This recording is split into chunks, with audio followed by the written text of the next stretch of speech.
Talent ಇದ್ರೂ ಕೆಲವು time ನಮ್ಮದು ಹಣೆ ಬರ ಅನ್ನೋದು ಟೈಮ್ ತುಂಬ ಇಂಪಾರ್ಟೆಂಟ್ ಆಗುತ್ತೆ. ಸೊ ಸರಿಗಮಪ ಅದು ಪಾರ್ಟಿಸಿಪೇಟ್ ಮಾಡಿದೆ ಸೀಸನ್ 17 ಮತ್ತು 20 ಎರಡು ಸೀಸನಲ್ಲೂ ಮೆಗಾಡಿಷನ್ ತನಕ ಹಾಡಿ ಪರ್ಫಾರ್ಮೆನ್ಸ್ ಕೊಟ್ಟು ಸೊ ವೇಟಿಂಗಲ್ಲಿ ನಾನು ರಿಜೆಕ್ಟ್ ಆದೆ. ಇದರಲ್ಲಿ ರಿಜೆಕ್ಟ್ ಆದೆ. ಗುಡಿಯ ಕಟ್ಟಿದ ಬಡವನೆದೆಯ ಗುಡಿಯಲ್ಲಿರುವೆ ನಾನು, ಬೆಳೆಯ ನಡುವೆ ರೈತ ಬಸಿದ ಬೆವರಲ್ಲಿರುವೆ ನಾನು, ಕೆಲಸ ನಿನದೆ ಫಲವು ನಿನದೆ ಛಲದ ಒಡೆಯ ನೀನು, ಇದನ್ನು ಮರೆತು ನನಗೆ ನಮಿಸಿ ಶ್ರಮವ ಪಡುವೆ ನೀನು, ಬಿಡು ಮತಗಳ ಜಗಳ ಇದೇ ಕೆಲಸವು ಬಹಳ, ದುಡಿಯೋದಕ್ಕೆ ಮೈಯ ತುಂಬ ಶಕ್ತಿ ತುಂಬೈತೆ, ಅಡ್ಡ ದಾರಿ ಹಿಡಿಯೋ ತಪ್ಪು ಅಂತ ಗೊತ್ತೈತೆ, ಕಷ್ಟ ಒಂದೇ ಬರದು ಸುಖವೂ ಬರದೇ ಇರದು, ರಾತ್ರಿ ಮುಗಿದ ಮೇಲೆ ಹಗಲು ಬಂದೇ ಬತ್ತೈತೆ, ಹಾ ತುತ್ತುವನ್ನ ತಿನ್ನೋಕೆ ಬೊಗಸೆ ನೀರು ಕುಡಿಯೋಕೆ. ನೀವು ಝೊಮ್ಯಾಟೊ ಇವೆಲ್ಲ ವಿಡಿಯೋ ಮಾಡೋದಾಗ ಸಿಂಪತಿ ಯೂಸ್ ಮಾಡ್ತೀರಾ? ಬೆಳಕಲ್ಲಿ ಕಣ್ಣು ಮುಂದೆ ಇರುವುದೆಲ್ಲ ಕಾಣ್ತದೆ, ಆದರೆ ಇದು ಬೆಳಕಲ್ಲ, ದರ್ಶನ. ಹಾಯ್ ಸ್ನೇಹಿತರೆ, ವೆಲ್ಕಮ್ ಟು ನಮ್ಮ ಅನ್ವೇಷಣೆ ಮತ್ತೊಂದು ವಿಡಿಯೋಗೆ ಮೇಲೆ ಸ್ವಾಗತ. ನಾನು ನಿಮ್ಮ ಪ್ರೀತಿಯ ಶಂಕರ್. ಸೊ ಇವತ್ತು ನಿಮಗೆ ಒಬ್ಬರನ್ನ ಪರಿಚಯ ಮಾಡಿಸ್ಕೊಡ್ತಾ ಇದ್ದೀನಿ. ಏನಪ್ಪ ಅಂದರೆ ತುಂಬ ಜನ ಹೇಳ್ತೀರಾ ಲೈಕ್ ಡೆಲಿವರಿ ಬಾಯ್ಸ್ ಅಂದರೆ ಲೈಕ್ ಡೆಲಿವರಿ ಬಾಯ್ಸ್ ಅಷ್ಟೇ ಸೀಮಿತವಾಗಿ ಇಟ್ಟಿರ್ತೀರಾ. ನಮ್ಮಲ್ಲಿ ಟ್ಯಾಲೆಂಟ್ಸ್ ಇರ್ತಾರೆ ಅಂತ ನಿಮಗೆ ತೋರಿಸ್ಕೊಳ್ಳೋದು ನನ್ನ ಉದ್ದೇಶ. ಸೊ ಲಾಸ್ಟ್ ಎಲ್ಲ ನಿಮಗೆ ಕೆಲವ್ರನ್ನ ಪರಿಚಯ ಮಾಡಿಸ್ಕೊಟ್ಟಿದ್ದೀನಿ. ಸೊ ಇವಾಗ ನಾನು ನಿಮಗೆ ಒಬ್ಬರನ್ನ ಪರಿಚಯ ಮಾಡಿಸ್ಕೊಡ್ತೀನಿ, ಅವ್ರ ಬಗ್ಗೆ ತಿಳಿಸ್ತೀನಿ. ಮತ್ತು ಇನ್ನೊಂದೇನೆಂದರೆ, ನಾನು ಆವಾಗಲೇ ಹೇಳ್ದಂಗೆ ಡೆಲಿವರಿ ಬಾಯ್ಸ್ ಅಂದರೆ ಬರೀ ಡೆಲಿವರಿ ಬಾಯ್ಸ್ಗೆ ಮಾತ್ರ ಸೀಮಿತ ಅಲ್ಲ, ನಮ್ಮಲ್ಲೂ ಟ್ಯಾಲೆಂಟ್ಸ್ ಇರ್ತಾರೆ. ಸೊ ನಮ್ಮಲ್ಲಿರೋರನ್ನ ನಾವು ತೋರಿಸ್ಬೇಕು ಅಂತ ನನ್ನ ಒಂದು ಉದ್ದೇಶ. ಸೊ ಬನ್ನಿ, ಈಗ ಅವ್ರನ್ನ ಪರಿಚಯ ಮಾಡಿಸ್ಕೊಡ್ತೀನಿ. ಬ್ರೋ ಬನ್ನಿ ಬ್ರೋ. ಸೊ ಪ್ರವೀಣ್ ಅಂತ ಬ್ರೋ, ನಮಸ್ಕಾರ. ನಿಮ್ಮ ಒಂದು ಪರಿಚಯ ನಿಮ್ಮ ಕಡೆಯಿಂದ ನೀವೇ ಮಾಡ್ಕೊಳ್ಳೋದು. ಸರ್, ನನ್ನ ಹೆಸರು ಪ್ರವೀಣ್ ಮಳವಳ್ಳಿ ಅಂತ. ನಾನು Zomato delivery boy. So Zomato delivery boy ಅನ್ನೋದಕ್ಕಿಂತ ಝೊಮ್ಯಾಟೊ ಸಿಂಗರ್. ಸೊ ಇವ್ರ ವೀಡಿಯೋಸ್ನ ನೀವು ನೋಡಿರ್ತೀರಾ ಅಂತ ಅಂದ್ಕೊಂಡಿದ್ದೀನಿ. ಕೆಲವೊಂದು ನಾನು ಹಾಕ್ತೀನಿ, ಮತ್ತು ಇನ್ನೊಂದು ಇನ್ಸ್ಟಾಗ್ರಾಮಲ್ಲಿ ಇತ್ತೀಚಿನ ದಿನಗಳಲ್ಲಿ ನೋಡಿರ್ತೀರಾ. ಸೊ ತುಂಬ ಅಂದರೆ ನಮಗೆ ಆ ವಿಡಿಯೋಗಳೆಲ್ಲ ನೋಡಿದಂಗೆ ನಮಗೆ ನಿಜ ನಮ್ಮ ಮೇಲೆ ನಮಗೆ ಒಂದು ರೆಸ್ಪೆಕ್ಟ್ ಬರುತ್ತೆ ಬ್ರೋ. ಏನಕ್ಕೆ ಅಂತ ಹೇಳಿದ್ರೆ ಲೈಕ್ ಹಾಗೆ ಅದೇ ಕೆಲವರು ಹೆಂಗಂದರೆ ಡೆಲಿವರಿ ಬಾಯ್ಸ್ ಅಂದರೆ ಅಲ್ಲೇ ಏನೂ ಇಲ್ಲ, ಅವ್ರಿಗೇನು ಗೊತ್ತಿಲ್ಲ, ಮುಗ್ಧರು ಈ ಥರ ಎಲ್ಲ ಥಿಂಕ್ ಮಾಡೋದು ಜಾಸ್ತಿ. ಸೊ ನಮ್ಮಲ್ಲೂ ಟ್ಯಾಲೆಂಟ್ಸ್ ಇದೆ ಅಂದಾಗ ನಿಮ್ಮಂಥವ್ರನ್ನ ನೋಡಿದಾಗ ನಿಜವಾಗ್ಲೂ ನಮ್ಗೆ ತುಂಬ ಖುಷಿಯಾಗುತ್ತೆ. ಸೊ ನಿಮ್ಮ ಜರ್ನಿ ಬ್ರೋ ಯಾವ ಥರ ಹೆಂಗೆ ಸ್ಟಾರ್ಟ್ ಆಯಿತು, ಏನು? ಅಂದರೆ ನಾನು ಮ್ಯೂಸಿಕಲ್ಲಿ ನಾನು ಕ್ಲಾಸಿಕಲ್ ಈ ಥರ ಒಂದು ಕೋರ್ಸ್ ಜಾಯ್ನ್ ಆಗಿದ್ದೆ. ನಾನು ಆ್ಯಕ್ಚುಲಿ ಡಿಗ್ರಿಗೆ ಜಾಯ್ನ್ ಆದಾಗ, ಫಸ್ಟ್ ಇಯರ್ ಡಿಗ್ರಿ ಜಾಯ್ನ್ ಆದಾಗ ಮಂಡ್ಯದಲ್ಲಿ ಕ್ಲಾಸ್ಗೆ ಹೋಗ್ತಿದ್ದೆ. ಸೊ ನಮ್ಮ ಗುರುಗಳ ಹೆಸರು ಬಂದು ನಾಗಮಂಗಲ ಶ್ರೀನಿವಾಸ್ ಅಂತ. ಸೊ ಅವ್ರ ಹತ್ರ ಕರ್ನಾಟಕ ಶಾಸ್ತ್ರೀಯ ಸಂಗೀತನ ಕಲಿತಾ ಆಯಿತು. ಸೊ ಒಂದು 3 ವರ್ಷ ಆದಮೇಲೆ ಡಿಗ್ರಿ ಕಂಪ್ಲೀಟ್ ಆಯಿತು. ಬಟ್ ಕರ್ನಾಟಕ ಶಾಸ್ತ್ರೀಯ ಸಂಗೀತದಲ್ಲಿ ನನಗೆ ಜೂನಿಯರ್ ಅರ್ಧ ಅಷ್ಟೇ ನಾನು ಕಂಪ್ಲೀಟ್ ಮಾಡ್ಕೊಳ್ಳೋಕ್ಕಾಗ್ತದೆ. ಸೊ ಅದರ್ವೈಸ್ ನಾನು ಕಂಟಿನ್ಯೂ ಆಗಲಿಲ್ಲ. ಸೊ ನೆಕ್ಸ್ಟ್ ನಾನು ಗದಗ್ಗೆ ಟ್ರಾವೆಲ್ ಮಾಡಿದೆ. ಸೊ ಅಲ್ಲಿ ನಾನು ಹಿಂದೂಸ್ತಾನಿ ಕಲಿಬೇಕು ಅಂತ ಪುಟ್ಟರಾಜ ಗವಾಯಿಗಳ ಮಠದಲ್ಲಿ ಸೊ ಹಿಂದೂಸ್ತಾನಿ ಕೋರ್ಸ್ಗೆ ಜಾಯ್ನ್ ಆಗಿದೆ. ಅಂದರೆ ನಿಮ್ಮ ಈ ಒಂದು ಜರ್ನಿಯಲ್ಲಿ ಯಾವ ರೀತಿ ನಿಮಗೆ ಸಿಂಗಿಂಗ್ ಅನ್ನೋ ಒಂದು ಆಸೆ ಯಾವ ಥರ ಅಂದರೆ ಪ್ರತಿಯೊಬ್ಬರಿಗೂ ಒಂದೊಂದು ಆಗಬೇಕು ಅಂತ ಈಗ ನಮಗೂ ಒಂದು ಏನೋ ಒಂದು ಆಗಬೇಕು ಅಂತ ಚಿಕ್ಕ ವಯಸ್ಸಿಂದ ಒಂದು ಆಸೆ ಇರ್ತದೆ. ಸೊ ಈ ಒಂದು ನಿಮಗೆ ಈ ಸಿಂಗಿಂಗ್ ಅನ್ನೋದು ಯಾವಾಗಿಂದ ಯಾವ ಥರ ಬಂತು ನಿಮಗೆ? ಇನ್ಸ್ಪಿರೇಷನ್ ಆ ಥರ ಏನಾದರೂ? ಇನ್ಸ್ಪಿರೇಷನ್ ಅಂತ ಅಂದರೆ ನಮ್ಮ ತಾತ ಅವರು ಡ್ರಾಮಾದಲ್ಲಿ ಹಾಡುಗಳನ್ನ ಹಾಡ್ತಾಯಿದ್ರು, ಪಾತ್ರಗಳು ಮಾಡ್ತಾಯಿದ್ರು. ಸೊ ಅವರ ಒಂದು ಬ್ಲಡ್ ಏನಿದೆ ಜೀನ್ಸು, ನನಗೆ ಅದು ಒಂದು ಮ್ಯೂಸಿಕಲ್ಲಿ ಒಂದು ಇಂಟ್ರೆಸ್ಟ್ ಜಾಸ್ತಿ ಬಂತು. ಸೊ ನಮ್ಮ ದೊಡ್ಡಪ್ಪ ಆಗಿರ್ಬೋದು, ಚಿಕ್ಕಪ್ಪ, ನಮ್ಮ ತಂದೆ ಸಹ ಹಾಡ್ತಾಯಿದ್ರು, ಇವಾಗಲೂ ಹಾಡ್ತಾರೆ. ಸೊ ಅವರು ಎಲ್ಲರಿಗಿಂತ ಇಂಟ್ರೆಸ್ಟ್ ಜಾಸ್ತಿ ನನಗೆ ಮ್ಯೂಸಿಕಲ್ಲಿ. ಅದೇನೋ ನನಗೆ ಗೊತ್ತಿಲ್ಲದೇ ನನಗೆ ಮ್ಯೂಸಿಕಲ್ಲಿ ಏನೋ ಒಂದು ಮಾಡಬೇಕು ಅಂತ ಒಂದು ಕಾನ್ಫಿಡೆಂಟು ನನಗೆ ಆಗ್ತಾ. ಸೊ ಹಾಗಾಗಿ ನಾನು ನನ್ನ ಚಿಕ್ಕಂದ್ರಿಂದನೂ ಕಾಂಪಿಟೇಷನ್ನು ಮತ್ತು ಪ್ರೋಗ್ರಾಮ್ಗಳು ಎಲ್ಲ ಥರ ಒಂದು ಈವೆಂಟ್ಸ್ಗಳಾಗಿರೋ ಎಲ್ಲ ಕಡೆಯೂ ಹಾಡ್ಕೊಂಡು ಬರ್ತಾಯಿದ್ದೀನಿ. ಸೊ ಇವಾಗ್ಲೂ ಈವೆಂಟ್ಸ್ಗಳಿದ್ರೆ, ಪ್ರೋಗ್ರಾಮ್ಗಳಿದ್ರೆ ಹೋಗ್ತೀನಿ. ಜೊತೆಗೆ ಏನು ಮತ್ತು ಕ್ಲಾಸಸ್ಗಳಿಗೆ ಜಾಯ್ನ್ ಆಗಿದೆ, ಮತ್ತು ಕ್ಲಾಸ್ಗಳಿಗೆ ಹೋಗ್ತೀನಿ. ಸೊ ಜೊತೆಗೆ ನಮಗೆ ಒಂದು ಪ್ರವೀಣ್ ಮೆಲೋಡಿಸ್ ಮಂಡ್ಯ ಅಂತ ಒಂದು ಟೀಮ್ ಮಾಡ್ಕೊಂಡಿದ್ದೀನಿ.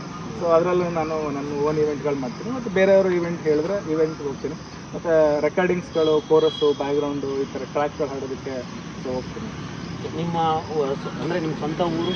ನಮ್ಮದು ಸ್ವಂತ ಊರು ಬಂದು ನಮ್ಮದು ಮಲಿನಾಥ್ಪುರ ಅಂತ ನಮ್ಮದು ಊರು. So Malavalli taluk, Mandya district. So ಈ ಬೆಂಗಳೂರಿಗೆ ಬಂದು ಎಷ್ಟು ವರ್ಷ ಆಯಿತು? ಸೊ ಬೆಂಗಳೂರಿಗೆ ಬಂದು ನಾನು ಇಲ್ಲಾಂದರೂ ಒಂದು 4 ಇಯರ್ಸ್ ಆಯಿತು.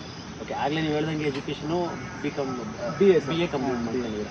ಸೊ ಬಿ ಎ ಕಂಪ್ಲೀಟ್ ಮಾಡ್ಕೊಂಡು ಒಂದು ಒಳ್ಳೆ ಎಜುಕೇಷನ್ನ ಮಾಡಿಕೊಂಡು ಈ ಕಾಂಪಿಟೇಷನ್ ಅಂದರೆ ಲೈಕ್ ಈ ಒಂದು ನಿಮಗೆ ಗೊತ್ತು ಈಗ ಸಿಂಗಿಂಗ್ ಆಗಲಿ ಒಂದು ಮೂವೀಸ್ ಆಗಲಿ ಈ ಒಂದು ಫೀಲ್ಡಲ್ಲಿ ಒಂದು ತುಂಬ ಅಚೀವ್ ಮಾಡಬೇಕಂದ್ರೆ ತುಂಬ ಕಷ್ಟಪಡಬೇಕು ಅಲ್ವಾ? ಸೊ ಈ ಫೀಲ್ಡಿಗೆ ಬರೋಕ್ಕೆ ರೀಸನ್ ಅದು ಈ ಫೀಲ್ಡ್ ಬರೋದಕ್ಕೆ ಅಂತಂದರೆ ಅಷ್ಟೇ, ಏನಂದರೆ ಈಗ ನಾವು ಒಂದು ಕಂಪ್ನಿ ಅಥವಾ ಯಾವುದೋ ಒಂದು ಜಾಬ್ ಸೇರಿಕೊಂಡ್ರೆ ಎಲ್ಲರ ಥರ ನಾವು ಒಂದು ಆಗ್ತೀವಿ. ಬಟ್ ನಮ್ಮಲ್ಲಿ ಏನೋ ಒಂದು ಟ್ಯಾಲೆಂಟ್ ಇದೆ ಅಂದಾಗ ಆ ಟ್ಯಾಲೆಂಟ್ಗೆ ನಾವು ಏನು ಮಾಡ್ಬೋದು, ನಾವು ಅದರಲ್ಲಿ ಏನೋ ಒಂದು ಅಚೀವ್ಮೆಂಟ್ ಮಾಡಬೇಕು ಅಂದರೆ ನಾವು ಯಾವ ಥರ ಅದನ್ನು ಪ್ರಿಪೇರ್ ಆಗಬೇಕು, ಅದಕ್ಕೆ ಎಷ್ಟು ಟೈಮ್ ಕೊಡಬೇಕು ಅನ್ನೋದು ನನಗೆ ಗೊತ್ತಾಯಿತು. ಸೊ ನಾವೀಗ ಯಾವುದೋ ಒಂದು ಕಂಪ್ನಿಗೆ ಒಂದು ಫ್ಯಾಕ್ಟ್ರಿಗೆ, ಒಂದು ಕಂಪ್ನಿಗೆ, ಒಂದು ಆಫೀಸ್ಗೆ, ಒಂದು ವರ್ಕಿಗೆ ಸೇರಿಕೊಂಡ್ರೆ ಮಿನಿಮಮ್ ಇಲ್ಲಾಂದರೆ 8 ರಿಂದ 9 ಅವರ್ ನಮ್ಮ ಡ್ಯೂಟಿ ಅಲ್ಲೇ ವರ್ಕ್ ಮಾಡಲೇಬೇಕು ಕಂಪಲ್ಸರಿ. ಸೊ ನಾವು ಎಲ್ಲೂ ಹೊರಗಡೆ ನಾವು ಟೈಮ್ ಕೊಡೋಕ್ಕಾಗೋದಿಲ್ಲ. ಸೊ ಆ ಥರ ನನಗೆ ಪ್ರಾಬ್ಲಮ್ ಆಯಿತು. ಸೊ ಅದಕ್ಕೆ ನಾನೇನು ಮಾಡಿದೆ, ಈಗ ಸ್ವಿಗ್ಗಿ, ಝೊಮೊಟೊ ಏನು ಫುಡ್ ಡೆಲಿವರಿ ಆ್ಯಪ್ ಇದೆ ವರ್ಕು, ಸೊ ಇದೇನಂದರೆ ನಮಗೆ ಕಂಫರ್ಟಬಲ್ ಇದೆ. ಸೊ ನಮ್ಮದು ಎಕ್ಸ್ಟ್ರಾ ಏನಿದೆ ರೆಕಾರ್ಡಿಂಗ್ ಇತ್ತು, ಸಡನ್ಲಿ ಹೋಗಬೇಕು, ಡ್ಯೂಟಿ ಆಫ್ ಮಾಡಿಕೊಂಡು ನಾನು ಹೋಗ್ತೀನಿ, ಮುಗಿಸ್ಕೋತೀನಿ, ಮತ್ತೆ ಫ್ರೀ ಆದಾಗ ನಾನು ವರ್ಕ್ನ ಸ್ಟಾರ್ಟ್ ಮಾಡ್ತೀನಿ. ಸೊ ಹಾಗಾಗಿ ನನ್ನ ವರ್ಕ್ಗೆ ನನ್ನ ಗೋಲ್ ಏನಿದೆ ಅದಕ್ಕೆ ಇದು ಕಂಫರ್ಟಬಲ್ ಜಾಬ್. ಗೊತ್ತಿದ್ರೆ ಸೊ ತುಂಬ ಜನಕ್ಕೆ ನನ್ನ ವೀಡಿಯೋಸಲ್ಲಿ ನಾನು ತುಂಬ ಸರಿ ಹೇಳಿದ್ದೀನಿ ಬ್ರೋ. ಅಂದರೆ ಈಗ ಫಾರ್ ಎಕ್ಸಾಂಪಲ್ ಏನೋ ಒಂದು ಮಾಡ್ತಾ ಇರ್ತೀವಿ, ಅಚೀವ್ಮೆಂಟ್ ಮಾಡಬೇಕು ಅಂದಾಗ ಬೇರೆ ಕಡೆ ಕೆಲ್ಸಕ್ಕೆ ಹೋದರೆ ಮಾಡೋಕ್ಕೆ ತುಂಬ ಕಷ್ಟ. ಬಿಕಾಸ್ ಅಲ್ಲಿ ಒಂದು ಬೋನಲ್ಲಿ ಇದ್ದಂಗೆ ಇರ್ತೀವಿ, ಬೋನಿಂದ ಆಚೆ ಬರೋದಿಲ್ಲ. ಬಟ್ ಇದು ಹಂಗಲ್ಲ, ಫ್ರೀ ಅಂದರೆ ನಮ್ಗೆ ಬೇಕಾ ಮಾಡು, ಇಲ್ವಾ ನಾವು ಹಿಂಗೆ. ಬಟ್ ಮಂತ್ಲಿ ಅಂತ ಇಷ್ಟ ಅಮ್ಮ ಅಂತ ಮಾಡ್ಬೋದು ಬ್ರೋ. ಈ ಝೊಮೊಟೊ ಅನ್ನೋದಕ್ಕೆ ನಿಮ್ಗೆ ಹಿಂಗೆ ಗೊತ್ತಾಯಿತು ಅಂದರೆ ಈ ಫೀಲ್ಡಿಗೆ ಬರೋಕ್ಕೆ? ಈಗ ಸಿಂಗಿಂಗ್ ಕಾಂಪಿಟೇಷನ್ ಇದೆಲ್ಲ ಮಾಡಿದ್ರಿ, ಇದಕ್ಕೆ ಬರೋದಕ್ಕೆ ಹೆಂಗೆ? ಇದಕ್ಕೆ ಅಂದರೆ ನಾನು ಗದಗಲ್ಲಿದ್ದಾಗ, ನಾನು ಅಲ್ಲಿ ಗದಗಲ್ಲಿ 3 years ಇದ್ದೆ. ನಾನು ಆ್ಯಕ್ಚುಲಿ 3 years ಇದ್ಮೇಲೆ ನಾನು ಇಲ್ಲಿ ಬೆಂಗಳೂರು ಬರಬೇಕು. ಇಲ್ಲಿ ಆ್ಯಕ್ಚುಲಿ ಮ್ಯೂಸಿಕಲ್ಲಿ ಏನಿದೆ ಇದು ಬೆಂಗಳೂರು ಅಲ್ಲಿ ನಮಗೆ ನಾವೇನೊಂದು ಅಚೀವ್ಮೆಂಟ್ ಮಾಡಬೇಕು, ನಮಗೆ ಮ್ಯೂಸಿಕ್ ಡೈರೆಕ್ಟರ್ ಆಗಿರ್ಬೋದು, ಇಲ್ಲಿ ಅವಕಾಶಗಳೆಲ್ಲ ಸಿಗೋದೇ ಬೆಂಗಳೂರಲ್ಲಿ. ಸೊ ನನಗೆ ಗೊತ್ತಾಯಿತು. ಸೊ ನಾನೇನು ಮಾಡಿದೆ, ಬೆಂಗಳೂರು ಬರೋಕ್ಕೆ ಮುಂಚೆ ನಮ್ಮ ಫ್ರೆಂಡ್ಸ್ಗಳು ಸುಮಾರು ಜನ ಕೇಳಿದೆ, ಬೆಂಗಳೂರು ಬರಬೇಕು ಈ ಥರ ಅವಕಾಶಗಳಿಗೋಸ್ಕರ ನಾನು ನೋಡಬೇಕು, ಹುಡುಕ್ತಾ ಇದ್ದೀನಿ. ಸೊ ಜಾಬ್ ಏನು ಮಾಡೋದು, ಜೊತೆಗೆ ಜಾಬ್ ಬೇಕಲ್ಲ ವಿಚಾರಿಸಿದಾಗ ಕೆಲವರು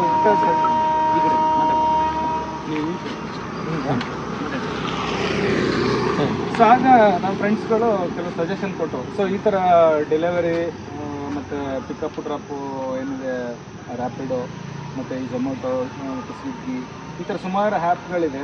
ಸೊ ನಿನಗೆ ಈ ಥರ ವರ್ಕ್ಗಳು ನಿನ್ನ ಕೆಲ್ಸಕ್ಕೂ ನಿನಗೆ ಏನು ಪ್ರಾಬ್ಲಮ್ ಆಗೋಲ್ಲ, ನಿನ್ನ ಮ್ಯೂಸಿಕಲ್ಲಿನೂ ನಿನ್ನ ಟೈಮ್ ಕೊಡ್ಬೋದು, ಮತ್ತು ಈ ಫ್ರೀ ಇದ್ದಾಗ ನೀನು ಈ ಥರ ವರ್ಕು ಮಾಡ್ಬೋದು. ಸೊ ಅವಾಗ ನಿನಗೆ ಕರೆಕ್ಟ್ ಆಗುತ್ತೆ ಅಂತ ಕೆಲವರು ಸಜೆಷನ್ ಕೊಟ್ಟರು. ಸೊ ಆ ಐಡಿಯಾದ ಮೇಲೆ ನಾನು ಫಸ್ಟು ಆ್ಯಕ್ಚುಲಿ ಸ್ವಿಗ್ಗಿ ಮಾಡ್ತಿದ್ದೆ ನಾನು. ಓಕೆ, ಸ್ವಿಗ್ಗಿ ಎಷ್ಟು ಇಲ್ಲಾಂದ್ರೆ ಒಂದು 1.5 year ಮಾಡಿದೆ. ಓಕೆ, ಆಮೇಲೆ ಝೊಮೊಟೊಗೆ ಚೇಂಜ್ ಮಾಡ್ತೀನಿ. ಬ್ರೋ ಎಷ್ಟು ವರ್ಷದಿಂದ ನೀವು ಈ ಫೀಲ್ಡಲ್ಲಿದ್ದರೆ? ಅಂದರೆ ಸ್ವಿಗ್ಗಿ ಝೊಮೊಟೊ ಸ್ವಿಗ್ಗಿ ಇದರಲ್ಲಿ ನಾನು ಇಷ್ಟು 1 ವರ್ಷ ಆಯಿತು. ಇದು ಝೊಮೊಟೊ ಸ್ವಿಗ್ಗಿ 3 ವರ್ಷ ಆಯಿತು. ಮತ್ತು ಇನ್ನೊಂದು, ನೀವು ಸಿಂಗಿಂಗ್ ಇದರಲ್ಲಿ ತುಂಬ ಕಾಂಪಿಟೇಷನ್ಸ್ನ ಅಟೆಂಡ್ ಮಾಡಿದ್ದೀರ, ನಾನು ನೋಡಿದ್ದೀನಿ. ಎಲ್ಲೆಲ್ಲಿ ನೀವು ಅಟೆಂಡ್ ಮಾಡಿದ್ದೀರಲ್ಲ? ಈಗ ನಾನು ಸರಿಗಮಪಗೂ ಪಾರ್ಟಿಸಿಪೇಟ್ ಮಾಡಿದೆ. ಸೀಸನ್ 17 ಮತ್ತು 20 2 ಸೀಸನಲ್ಲೂ ಮೆಗಾಡಿಷನ್ ತನಕ ಹಾಡಿ ಪರ್ಫಾರ್ಮೆನ್ಸ್ ಕೊಟ್ಟು. ಸೊ ವೆಯ್ಟಿಂಗಲ್ಲಿ ನಾನು ರಿಜೆಕ್ಟ್ ಆದೆ. ವೇಟಿಂಗ್ ಲಿಸ್ಟ್ ಇದರಲ್ಲಿ ರಿಜೆಕ್ಟ್ ಆಗಿದೆ. ಓಕೆ ಬ್ರೋ, ನಮ್ಮ ಆಡಿಯನ್ಸ್ಗೆ ನಿಮ್ಮ ಕಡೆಯಿಂದ ಒಂದು ಯಾವುದಾದ್ರು ಒಂದು ನಿಮ್ಗೆ ಇಷ್ಟ ಆದಂಥ ಒಂದು ಸಾಂಗ್ ಯಾವುದು? ಬಿಕಾಸ್ ನಿಮ್ಮ ಒಂದು ವಾಯ್ಸ್ನ ಕೇಳೋಕ್ಕೆ ತುಂಬ ಎಕ್ಸಾಂಪಲ್ ಎಲ್ಲಾದರೆ ನಾನು ಇಲ್ಲಿ ಬರುವಾಗ ನಮ್ಮ ಮಿಸ್ಸಸ್ ಅವ್ರಿಗೆ ತೋರಿಸ್ತೀನಿ, ನಿಜ ಹೇಳಿದ್ರಿ ತುಂಬ ಇಷ್ಟಪಟ್ಟು ನನ್ನ ಒಂದು ವಾಯ್ಸ್. ನಿಮ್ಮ ಒಂದು ವಾಯ್ಸ್ ಬ್ರೋ, ನಿಮ್ಮ ಒಂದು ವಾಯ್ಸಿನ ಒಂದು ಹಾಡು ಬ್ರೋ, ನಮ್ಮ ಹುಡುಗರಿಗೆ ಒಂದು ಮೋಟಿವ್ ಥರ. ಈ ಬದುಕಿನ ಪಯಣಕ್ಕೂ ತಿರುವು ಇದೆ, ಈ ತಿರುವಲು ದಾರಿಯು ಸಾಗುತ್ತಿದೆ. ದೇವರ ಆಟವೋ ಜೀವನ ಪಾಠವೋ ಸಂಚಾರಿಯಾಗು ನೀ. ಈ ಬದುಕನು ಬರೆದವ ಯಾರು ದೊರೆ, ನೀ ಕನಿಕರ ತೋರದೆ ಹೋದರೆ ನಿನ್ನಿಷ್ಟವೆಲ್ಲವೂ ಕಷ್ಟವೇ ಆದರೆ ಹೇಗೆ ನ ಬಳಲಿ.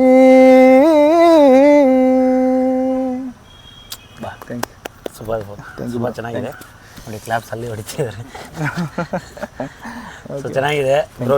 ಅಂದರೆ ಲೈಕ್ ಈ ಒಂದು ಟ್ಯಾಲೆಂಟ್, ಹಿಡನ್ ಟ್ಯಾಲೆಂಟ್ ಅಂತ ಹೇಳ್ಬೋದು. ಬಟ್ ತುಂಬ ಚೆನ್ನಾಗಿ ಆಡ್ತೀರಾ ಬ್ರೋ. ಹಿಂಗೆ ಬ್ರೋ ನೀವು ಲೈಕ್ ಈ ಸರಿಗಮಪದಲ್ಲಿ ನೀವು ಯಾವ ರೀತಿ ಫೇಸ್ ಮಾಡಿದ್ರಿ? ಯಾಕಂದರೆ ನಾವೆಲ್ಲ ಅದನ್ನು ನೋಡೋಕ್ಕಷ್ಟೇ ನಮ್ಮ ಕೈಲಿ ಆಗೋದು, ಅದನ್ನು ರಿಯಾಲಿಟಿಯಾಗಿ ನೀವು ಹೋಗಿ ಫೇಸ್ ಮಾಡಿದ್ದೀರಾ. ಯಾವ ಥರ ಪ್ರೊಸೆಸ್ಸಿಂಗು, ಎಷ್ಟೆಲ್ಲ ನೀವು ಅಲ್ಲಿ ಏನೆಲ್ಲ ಸ್ಟ್ರಗಲ್ ಆಗಲಿ, ಯಾವ ಥರ ಇತ್ತು ಆ ಲೈಫ್ ನಿಮ್ಮದು? ಅಂದರೆ ನಾನು ಸೀಸನ್ 17 ಪಾರ್ಟಿಸಿಪೇಟ್ ಮಾಡಿದ್ದೀನಿ. ಬಟ್ ಮುಂಚಿತವಾಗಿ ನಾನು ಸೀಸನ್ 13 ನಾನು ಸರಿಗಮಪ ಒಂದು ಆಡಿಷನ್ಗೆ ನಾನು ಸ್ಟಾರ್ಟ್ ಮಾಡಿದ್ದು, ಆಡಿಷನ್ ಕೊಡೋದಕ್ಕೆ. 13 ಆಗಿರಲಿಲ್ಲ, ಮತ್ತು 15 ಕೊಟ್ಟಿದ್ದೆ. 15 ಸೆಲೆಕ್ಟ್ ಆಗಿಲ್ಲ ಅಂದರೆ ಸೆಕೆಂಡ್ ರೌಂಡ್, ಥರ್ಡ್ ರೌಂಡ್ಗೆ ಎಲಿಮಿನೇಟ್ ಆಗ್ತಿದ್ವಿ. ಸೊ ಸೀಸನ್ 17ಗೆ ನನಗೆ ಡೈರೆಕ್ಟ್ ಮೆಗಾ ಆಡಿಷನ್ಗೆ ಫಸ್ಟ್ ಟೈಮ್ ನನಗೆ ಸೆಲೆಕ್ಟ್ ಆಗಿದ್ದು ಖುಷಿ. ಸೆಲೆಕ್ಟ್ ಆಯಿತು. ಸೊ ನಾನು ಮೆಗಾ ಆಡಿಷನಲ್ಲಿ ಹಾಡಿದೆ, ಪರ್ಫಾರ್ಮೆನ್ಸ್ ಮಾಡಿದೆ. ಸೊ ವೆಯ್ಟಿಂಗ್ ಇಟ್ಟರು, ಕೊನೆ ಮೂಮೆಂಟಲ್ಲಿ ರಿಜೆಕ್ಟ್ ಆಯಿತು. ಸೊ ಬಂದೆ. ಬಟ್ ನನ್ನ ಪ್ರಯತ್ನ ನಾನು ಮಾಡ್ತಾಯಿದ್ದೀನಿ. ಮತ್ತೆ ಆಡಿಷನ್ ಮತ್ತೆ 20 ಕೊಟ್ಟೆ ನಾನು ಆಡಿಷನ್ನ. ಸೊ ಅಲ್ಲೇನೂ ಸೇಮ್ ಸಿಚುವೇಶನ್, ಸೇಮ್ ಅದೇ ಥರನೇ ವೆಯ್ಟಿಂಗ್ ಲಿಸ್ಟ್ ನಿಂತ್ಕೊಂಡೆ. ಸೊ ಸೇಮ್ ರಿಜೆಕ್ಟ್ ಆಯಿತು. ಸೊ ವಾಪಸ್ ಬಂದೆ. ಸೊ ಅದರಲ್ಲಿ ಏನಂತಂದರೆ ಟ್ಯಾಲೆಂಟ್ ಇದ್ರೂ ಕೆಲವು ಟೈಮ್ ನಮ್ಮದು ಹಣೆ ಬರ ಅನ್ನೋದು ಟೈಮ್ ತುಂಬ ಇಂಪಾರ್ಟೆಂಟ್ ಆಗುತ್ತೆ. ಸೊ ಟೈಮು ಟ್ಯಾಲೆಂಟು ಎರಡೂ ಬೇಕು. ಸೊ ಆಗಿದೆ. ಇನ್ನೊಂದೇನಪ್ಪ ಅಂದರೆ ಲೈಕ್ ಟೈಮು ಟ್ಯಾಲೆಂಟ್ ಅನ್ನೋದಕ್ಕಿಂತ ನಾವು ವೆಯ್ಟ್ ಮಾಡಬೇಕು ಮತ್ತು ಪ್ರಯತ್ನ ಪಡಬೇಕು. ಸತತ ಪ್ರಯತ್ನ. ಈಗ ಒಂದ್ಸರಿ ಮಾಡಿದೆ, 2 ಸರಿ ಮಾಡಿದೆ, ಬಿಡಪ್ಪ ಅಷ್ಟೇ ನನ್ನ ಜೀವನ ಅನ್ನೋ ಥರ ಇರ್ಬಾರ್ದಲ್ವಾ? ಅಲ್ಲ ಬ್ರೋ, ಅದು ನಿಮ್ಮ ಒಂದು ನೆಕ್ಸ್ಟ್ ಇನ್ನು ಏನೇನು ಪ್ಲ್ಯಾನ್ಸ್ ಇದೆ ಬ್ರೋ? ಯಾವ ಥರ ಪ್ಲ್ಯಾನ್ಸ್ ಅಂದರೆ ಏನಂತ ಹೇಳಿ ಅಂತಂದರೆ, ನಾನಂದರೆ ನನ್ನ ಮ್ಯೂಸಿಕಲ್ಲಿ ನಾನು ಏನಾದರೂ ಅಚೀವ್ ಮಾಡಬೇಕು. ಮೂವಿಗಳಿಗೆ ನನ್ನದೇ ಆದ ಒಂದು, ನಾನು ಪ್ಲೇಬ್ಯಾಕ್ ಸಿಂಗರ್ ಆಗಬೇಕಂತ ಆಸೆ. ಸೊ ಥಿಯೇಟ್ರಲ್ಲಿ ನಾನು ಹಾಡಿದ ಹಾಡನ್ನ ನಾನು ಕೂತ್ಕೊಂಡು ಕೇಳಬೇಕು, ನೋಡಬೇಕು ಅನ್ನೋದು ನನಗೆ ಅದೊಂದು ಡ್ರೀಮ್ ಇದೆ. ಅಂದರೆ ಪ್ರತಿಯೊಬ್ಬ ಸಿಂಗರ್ಗಳಿಗೂ ಅದೇ ಮೇನ್ ಡ್ರೀಮ್. ಅವ್ರು ಹಾಡಿರೋ ಹಾಡನ್ನು ಮೂವಿಯಲ್ಲಿ ಥಿಯೇಟ್ರಲ್ಲಿ ಕೂತ್ಕೊಂಡು ನೋಡ್ತಾರಲ್ಲ, ಆ ಫೀಲ್ ಇದೆಯಲ್ಲ, ಅದು ದೊಡ್ಡ ಬಿಗ್ ಸಕ್ಸಸ್ ಅವ್ರಿಗೆ. ಸೊ ಅದೇ ಥರ ನನಗೂ ಇನ್ನೊಂದು ಸಣ್ಣ, ನಾನು ಪುಟ್ಟ ಕಲಾವಿದ, ನನಗೂ ಅದೇ ಥರ ಒಂದು ಆಸೆ ಇದೆ. ಬಟ್ ಅದ್ರ ತಕ್ಕಂಗೆ ನಾನು ಅದಕ್ಕೆ ಪರಿಶ್ರಮ ಹಾಕ್ಕೊಂಡು ನನ್ನ ಪ್ರಯತ್ನ ನಾನು ಏನಿದೆ ನಾನು ಮಾಡ್ತಾಯಿದ್ದೀನಿ. ಓಕೆ ಬ್ರೋ, ಇನ್ಸ್ಟಾಗ್ರಾಮಲ್ಲಿ ಈಗ ನೀವು ವೀಡಿಯೋಸ್ ಮಾಡ್ತಿದ್ದೀರಾ, ತುಂಬ ಚೆನ್ನಾಗಿ ರೀಚ್ ಆಗ್ತಾ ಇದೆ. ಮತ್ತು ಇನ್ನೊಂದು ತುಂಬ ಇಷ್ಟ ಆಗ್ತಾ ಇದೆ. ಏನಕ್ಕಪ್ಪ ಅಂದರೆ ನಿಮಗೆ ಕಷ್ಟಪಟ್ಟು ನಾವು ಏನೋ ಒಂದು ಸಾಧನೆ ಮಾಡ್ಬೇಕಾ, ಅದು ಸಪೋರ್ಟ್ ತುಂಬ ಮಾಡ್ತಾ ಇದ್ದಾರೆ. ಸೊ ಅದ್ರ ಬಗ್ಗೆ ಇನ್ಸ್ಟಾದಲ್ಲಿ ವೀಡಿಯೋಸ್ ಮಾಡ್ತೀವಿ, ಯಾವ ರೀತಿ ರೆಸ್ಪಾನ್ಸ್ ಇದೆ ಬ್ರೋ ನಿಮಗೆ? ಅದೇ ಬ್ರೋ, ಇನ್ಸ್ಟಾದಲ್ಲಿ ನಾನು ಸುಮಾರು ಸ್ಟಾರ್ಟಿಂಗಿಂದ ಏನಾಗಲಿ ಮುಂದೆ ಸಾಗೋನು ಏನೋ ಒಂದು ಹಾಡು ಫಸ್ಟ್ ಆಗಿದೆ. ಅಲ್ಲಿಂದ ಸುಮಾರು ಒಂದು 10-12 ಹಾಡುಗಳನ್ನ ಅಪ್ಲೋಡ್ ಮಾಡಿದ್ದೀನಿ. ಸೊ ಎಲ್ಲ ಹಾಡುಗಳಿಗೂ ಒಳ್ಳೊಳ್ಳೆ ರೆಸ್ಪಾನ್ಸು, ಒಳ್ಳೊಳ್ಳೆ ಕಮೆಂಟ್ಸ್ಗಳು ಬಂದಿದೆ. ಚೆನ್ನಾಗಿ ಆಡ್ತಿದ್ದೀರಾ, ಆಲ್ ದ ಬೆಸ್ಟ್, ಒಳ್ಳೇದಾಗಲಿ, ನಿಮ್ಮ ಫ್ಯೂಚರಲ್ಲಿ ಚೆನ್ನಾಗಿ ಒಂದು ಒಳ್ಳೆ ನಿಮ್ಮ ಗೋಲ್ ಏನಿದೆ ಅಚೀವ್ ಮಾಡಿ, ನಮ್ಮ ಸಪೋರ್ಟ್ ಎಲ್ಲ ನಿಮ್ಗೆ ಇದ್ದೇ ಇರುತ್ತೆ, ನಿಮ್ಮಂಥವ್ರು ಬೆಳಿಬೇಕು, ಬಡವ್ರ ಮಕ್ಕಳು ಬೆಳಿಬೇಕು, ಈ ಥರ ಸುಮಾರು ಜನ ಕಮೆಂಟ್ಸ್ ಕೊಟ್ಟಿದ್ದಾರೆ. ಅವೆಲ್ಲ ಕೇಳಿದಾಗ ನಮ್ಗೇನೊಂದು ಇನ್ಸ್ಪಿರೇಷನು. ಓಕೆ, ನಾವು ಏನೋ ಒಂದು ಹೊಸ್ದಾಗಿ ಏನೋ ಮಾಡ್ತಾಯಿದ್ದೀವಿ ಅಂದಾಗ ಜನ ನಮ್ಮ ಒಂದು ಕಲೆನ ಗುರುತಿಸಿ ಅವರು ನಮಗೆ ಒಂದು ಕಮೆಂಟ್ಸ್ ಕೊಡ್ತಾರಲ್ಲ, ಒಂದು ಪಾಸಿಟಿವ್ ಆಗಿ, ಅದು ನಮಗೆ ಮುಂದೆ ಇನ್ನೂ ಏನೋ ಮಾಡಬೇಕು ಅನ್ನೋ ಒಂದು ಆಸೆ, ಒಂದು ಸ್ಫೂರ್ತಿ ಆಗುತ್ತೆ. ಬ್ರೋ, ಮತ್ತು ಇನ್ನೊಂದು ಕೆಲವ್ರನ್ನ ನಾವು ನೋಡಿರ್ತೀವಿ. ಈಗ ಅಂದರೆ ನೀವು ಕೇಳ್ಪಟ್ಟಿರ್ತೀರ ಅಂತ ಅಂದ್ಕೊಂಡಿದ್ದೀನಿ. ನಾನು ಅಲ್ಲಲ್ಲಿ ಕಮೆಂಟ್ಸ್ನ ಅಬ್ಸರ್ವ್ ಮಾಡಿದೆ. ಕೆಲವ್ರು ಅಂತಾರೆ, ಇದು ಝೊಮ್ಯಾಟೊ ಇವೆಲ್ಲ ವೀಡಿಯೋ ಮಾಡೋದಾಗ ಸಿಂಪತಿ ಯೂಸ್ ಮಾಡ್ತೀರಾ. ಈಗ ನಾವು ಅಷ್ಟೇ ಈ ಝೊಮ್ಯಾಟೊ ಅರ್ನಿಂಗ್ಸ್ನ ವೀಡಿಯೋ ಮಾಡ್ಕೊಂಡು ಟಿ ಶರ್ಟ್ ಹಾಕೊಂಡು ಮಾಡಿದ್ರೆ ಸಿಂಪತಿ ಆಡ್ತೀಯಾ ನಿನ್ನ ಜನಗಳ ಮಧ್ಯೆ, ಈ ಥರ ನೀವು ಕೇಳ್ಪಟ್ಟಿದ್ದೀರಾ? ಈ ಥರ ನಿಮ್ಗೆ ಯಾವ ರೀತಿ ಅನುಭವ ಆಗಿದೆ ಬ್ರೋ? ಅದು ಕೇಳಿದ್ದೀವಿ. ಅದರಲ್ಲೇನು ಅವ್ರೇನು ಹೇಳೋದು ತಪ್ಪು ಅಂತ ಅಲ್ಲ. ಬಟ್ ನಾನು ಪ್ರಾಂಪ್ಟಾಗಿ ನಾನು ವರ್ಕ್ ಮಾಡಿಕೊಂಡೇ ನಾನು ಮಾಡ್ತಾ ಇರೋದು. ಯಾಕಂದರೆ ಮಾಡ್ಬೋದು ಆ ಥರನೂ. ಈಗ ನಾನು ಕೇಳೋದು ಏನಂದರೆ, ಅಂಥವ್ರಿಗೆ ಯಾಕೆ ಮಾಡ್ಬಾರ್ದು, ಏನು ನಾವೇನು ತಪ್ಪು ಕಲ್ತನ ಮಾಡ್ತೀವಿ? ಹೌದು, ನಾವು ನಮ್ಮ ಗಾಡಿ ಓಡಿಸ್ಕೊಂಡು ಬೆವ್ರು ಸುಸ್ಕೊಂಡು ನಾವು ಮಳೆ ಗಾಳಿ ಅಂದೆ, ನಾವು ಕತ್ಲು ಬೆಳಕು ಅಂದೇ ನಾವು 24/7 ಈ ಫುಡ್ ಡೆಲಿವರಿ ಅಂದರೆ 24/7 ಡ್ಯೂಟಿನೇ ಅದು. ಸೊ ಕಸ್ಟಮರು ಯಾವ ಟೈಮ್ಗೂ ಬುಕ್ ಮಾಡ್ತಾರೆ. ಸೊ ಅವಾಗ ನಾವು ಈ ಥರ ಹೇಳಿದ್ರು ಕೆಲವರು ಅಂತ ನಾವು ಅದನ್ನು ಮನ್ಸು ಹಾಕೊಳ್ಳೋಕ್ಕಾಗಲ್ಲ. ನಮ್ದೇನಿದೆ, ಮಾಡ್ತಿರೋದು ನಮ್ಗೆ ಕರೆಕ್ಟ್ ಇದೆಯಾ, ನನ್ನ ಕೆಲಸ ಮಾಡ್ತಾಯಿದ್ದೀನಿ. ಅದರಲ್ಲೇನು ಮಾತಾಡ್ತಾರೆ, ಬೇಕಾದಷ್ಟು ಮಾತಾಡ್ಬೋದು. ಬಟ್ ನಾವೇನು ಮಾಡ್ತಿದ್ದೆ ನಮಗೆ ಚೆನ್ನಾಗಿ ಗೊತ್ತು. ಸೊ ನಮ್ಮ ಬಗ್ಗೆ ಗೊತ್ತಿರೋರಿಗೆ ನಮ್ಮ ಬಗ್ಗೆ ಗೊತ್ತಾದ್ರೆ ಸಾಕು, ಗೊತ್ತಿಲ್ಲದವ್ರಿಗೆ ನಾವು ತಲೆ ಕೆಡಿಸ್ಕೊಬಾರ್ದು ಅಂತ ನನ್ನ ಅನಿಸಿಕೆ. ಕರೆಕ್ಟ್ ಬ್ರೋ, ಅದು ನಿಜಾನೇ. ಯಾಕಪ್ಪ ಅಂದರೆ ಈಗ ನಾಳೆ ದಿವಸ ನನಗೆ ಕಷ್ಟ ಅಂದಾಗ